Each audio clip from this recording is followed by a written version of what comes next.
బ్రాహ్మణ జన్మ ఎత్తినందుకు స్నానం ఎప్పుడు పూర్తి చేయాలి అన్నారు. అంటే ఏ సమయంలో స్నానం చేస్తే ఫలితాలు ఎలాంటి వస్తాయో చెప్పారు.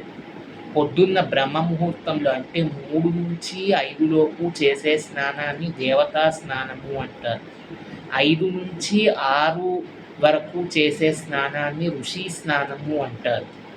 6-9 వరకు అంటే 9 వరకు చేసే స్నానాన్ని మనుష్య స్నానము అంటారు. టిఫిన్ కూడా తినేసాము స్నానం చేయకుండా, టిఫిన్ తిన్నాక స్నానం చేస్తున్నాము, అది ఏ కేటగిరీవో తెలుసా? పిశాచ స్నానము అన్నారు. వంట కూడా పూర్తయిపోయింది, అన్ని పనులు అయిపోయాయి, 11కి చేస్తాం మేమే కేటగిరీ అంటారు. రాక్షస స్నానము అంటారు. జస్ట్ అన్నీ వండిన పదార్థాలన్నీ టేబుల్ మీద పెట్టి కంచం పెడతారు చూడండి, అప్పుడు గబ పోసుకొస్తారు కొంతమంది ఆవేశపడుతూ. ఇంకా అన్నం పెడతారు అనగా 1 గంట ఆ టైంలో. అది ఏ కేటగిరీ అన్నారు? ప్రేత స్నానము అన్నారు. శవాలకు చేయిస్తారు. 12 తర్వాత ఆ కేటగిరీ కింద వస్తారు, ప్రేత స్నానము అని. మేము అది కూడా చెయ్యము, తీరిగ్గా 4కి చేస్తాము అంటే ఆ రోజు మనం స్నానం చేసినా ఒకటే, చేయకపోయినా ఒకటే. కనీసం 9 లోపైనా స్నానాలు అయిపోవాలి. బలవంతమైన కారణాలంటే అనారోగ్యం ఉంటే ఎక్కడికైనా ఊర్లలో ప్రయాణాలు చేస్తున్నప్పుడు అది వేరే విషయం. కానీ ఇంట్లో ఉత్తినే కూర్చుని స్నానం చేయకుండా తినేసేస్తే అది పద్ధతి కాదు. ఇవాళ రేపు స్నానం చేయకుండానే తినేస్తున్నారు చాలామంది, ఆకళ్ళు వేస్తాయని. అందుకే ముందు స్నానం చేసి అప్పుడు తినచ్చేదేనాను. అది స్నానం ఎందుకు చేయాలి అన్నారు? స్నానం చేస్తే శరీరంతో పాటు మనసు కూడా శుభ్రమవుతుంది, శుద్ధిగా ఉంటాము. స్నానం చేయకుండా తింటే ఒకటి సైంటిఫిక్ రీజన్ ఏంటంటే రోగాలు వస్తాయి.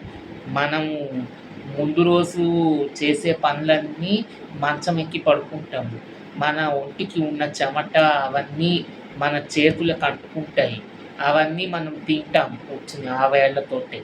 సో దానివల్ల రోగాలు వస్తాయి. దాని తర్వాత సైంటిఫిక్ రీజన్ వచ్చేసి ఇది. శాస్త్రాలు ఏం చెప్పాయంటే స్నానం చేయకుండా తినకూడదు, నిషేధించబడింది. ఎంత ఆకలి వేసినా సరే, ఇంకా కాఫీలు టీలు తాగొచ్చు స్నానం చేయకుండా అయినా పర్వాలేదు, కాకపోతే తినడం మాత్రం స్నానం తర్వాతే తినాలి. కొంతమంది ఏం చేస్తారు, టైం అన్ని పనులు చేసేసుకుంటారు, 11:30-12 ఇంకప్పుడు వెళ్ళి స్నానం చేసి వస్తారు. మరి అంత చేసినప్పుడు తినకుండా ఉండలేరు కదా, తినేస్తారు, తినేసి స్నానం చేస్తారు. కానీ అది కరెక్ట్ కాదు. ఎప్పుడు స్నానం చేయాలి, ఎప్పుడు సంధ్యావందనం చేయాలి, ఎప్పుడు దీపారాధన చేయాలి. ఇంట్లో దీపారాధన కూడా అంతే, 9 లోపు పూజ ముగిసేయాలి ఇంట్లో ఎప్పుడైనా. ఒకరోజు లేట్ అయితే అనుకోవచ్చు, కానీ ప్రతిరోజు లేటుగా దీపం పెట్టకూడదు. దీపం కూడా ఎలా పెట్టాలి అని అడుగుతారు కొంతమంది. నిండా నూనె పోసేసి ఆ దీపం సగం వెలిగి సగం ఆరుతూ ఉంటే ఆ పూజకి ఫలితం ఉండదు. దీపాలు తొందరగా వెలగాలి, అప్పుడే ఇల్లు కూడా తొందరగా వెలుగుతుంది. దీపం ఒక పక్క వెలుగుతూ ఒక పక్క ఆరుతూ ఉందనుకో, మన ఇల్లు కూడా అలానే ఉంటుంది, మన జీవితం కూడా అలానే వెలుగుతూ ఆరుతూ ఉంటుంది. ఎప్పుడూ దీపాన్ని అగౌరవించకూడదు. దీపం పెట్టేటప్పుడు దీపం పెట్టే ఒక మంత్రం చెప్పుకోవాలి. దీపాన్ని ఎప్పుడూ కింద ఉత్తనే అలా పెట్టకూడదు. ఏదైనా చిన్న ప్లేటో లేకపోతే ఏదైనా ఆకు ఏదో ఒకటి వేసి దాని మీద ప్రమిదో ఏదో ఒకటి పెట్టి దీపం పెట్టాలి.